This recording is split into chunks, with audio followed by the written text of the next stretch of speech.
Who peaks for a guest posing? I'm not peaking for a guest posing when the next week is my time.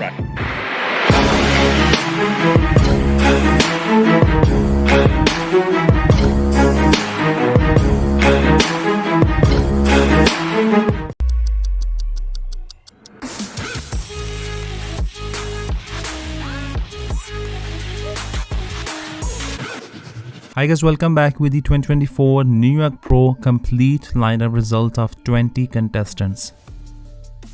So Mark Arthur was out of top 15. It was probably the least impressive package from Mark. Ethan Grossman has made his pro debut and he was also out of top 15. His conditioning was impressive, but in the comparison with his last show where he turned pro in 2021, he seems to have more muscle mass, much better midsection, and he had very fresh look to his physique. This time his physique looks exhausted and little bit smaller with prominent muscle loss. Probably it's muscle atrophy or he's just extremely flat, I really don't know, but I hope his health is on point. I wish him the best for his upcoming shows. British bodybuilder Harry Harris brought slightly better package than his last show Detroit Pro, but most probably not having enough size did not let him to crack top 15. Christopher Burner was the biggest contestant on stage, weighing in at 300 plus pounds. He brought incredible size on his pro debut, but his conditioning could be better. He was fighting in the last call out. Kile Kojala was also unable to be in the top 15. 42 years old bodybuilder Kile has retired from competitive bodybuilding. This was his last pro show. I think he has presented an impressive package in his last show on the bodybuilding stage. To my knowledge, he was the only active men's open bodybuilder right now from Finland. I wish him the best in his future endeavors. One of the best Czech athletes, Milan Šadik, had to settle for 15th place only in his return to the stage after almost 1.5 years. Once he was top 6 in the Mr. Olympia 212 division, and since 2018 he has been competing in men's open division. But we have not seen a drastic improvements from size standpoint in recent years. He has great structure, symmetry and shape, and he's relatively still very young, just 35 years old. So hopefully we see a more competitive version of Milan in his upcoming shows. It was first pro show for John Arthur Duncan and he arrived at 14th place. He has bubbly, round and thick muscles and his conditioning was impressive as well. He is just not so wide, he has narrow clavicles which could be a shortcoming of his physique, but overall it was an impressive pro debut. Dorian Haywood probably wanted to win New York Pro Show, but he could not deliver his best look on stage. I think mainly his conditioning was not on point. He finished taking 13th place only. He's aiming to bring an improved package for his next show, Cali Pro. All the way from Ukraine, Vladimir Beruk has brought much fuller package in his first show of the season. He was around 22 pounds heavier this time at 245 pounds compared to his 6 months old performance in Romania Pro 2023. He finished taking 12th place out of 20 contestants. Another Czech athlete in the lineup, Josef Kviton, has managed to arrive at 11th place, just behind Justin Rodriguez. He had slight pec tear weeks before New York Pro, but he decided to continue his prep and he will be competing in Cali Pro as well, and I think we will see a similar lineup in Cali Pro. Justin Rodriguez has taken 10th place, which is so far his lowest placing in New York Pro. Arguably his midsection was slightly improved compared to Detroit Pro, but he still has shallow abs, which really hamper his front shots. Maybe he needs to compromise his size a little bit to bring deeper abs muscles and really flat midsection. Other than that, he was very full with impressive conditioning. But I had 11th place finisher Joseph higher than Justin this time in New York Pro. The youngest athlete in the lineup, Amo Moragic, has returned to the stage with significant added size and with pure muscle mass. His legs are drastically improved from size standpoint and overall he has more muscle density. Arguably, he was not in his trademark conditioning, but he's only 25 years old, so hopefully we will see him performing well and placing much higher in his next show. He just stood next to me at the gym. He's a little bit itty bitty. Really? Yeah. Ooh. Bro, these two 12 guys, man. I mean, they're like 4 foot tall, you know?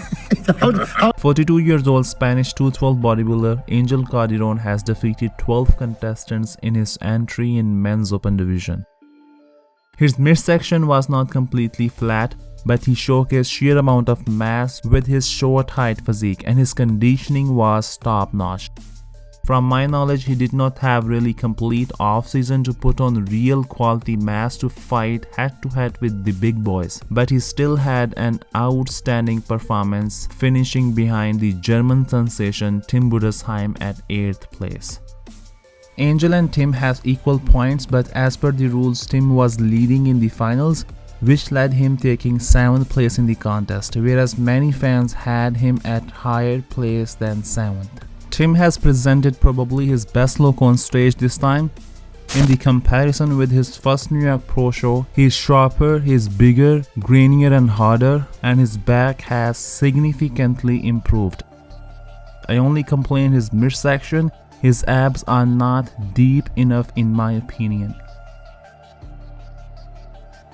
Before the show, most of the fans and experts had Quinton Area not lower than top 3. Even bodybuilding expert Bob Ciccarello had him beating Nick Walker this time. I'm going to pick Quinton for the upset win over Nick. As Quinton is genetically gifted, he has best structure for bodybuilding, and for almost 2 years he was in off season. And many fans were highly optimistic for seeing the new version of him. But unfortunately, Quinton Beastwood could not bring any major improvements, and he had to settle for 6th place only. He was very flat, especially from upper half, and he did not have any fullness. In my honest opinion, he looked harder and fuller, and overall better in 2022. He definitely needs more size, but if he decides to compete in Cali Pro, then I hope he and his coach Matt Jensen finds the right formula to peak well for the show.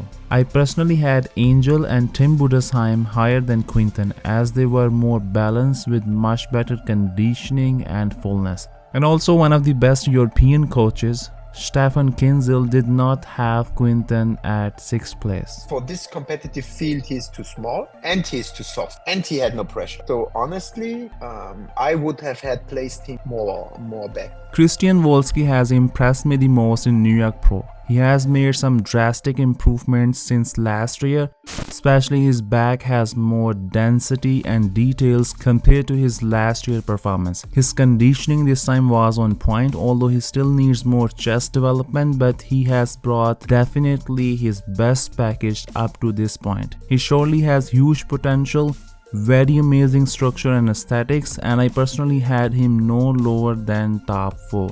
He was strong in back shots compared to Stewart with much better V-taper.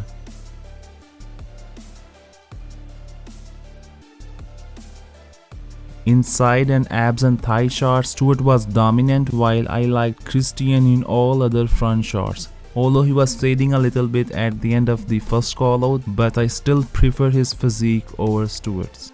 Stuart Sutherland has finished taking 4th place. He has put on some quality mass this year, size-wise and conditioning-wise compared to his last year's version. He is very dense and thick in side shots, and his abs and thigh shot is one of his best shots. But he needs more back details and more development there.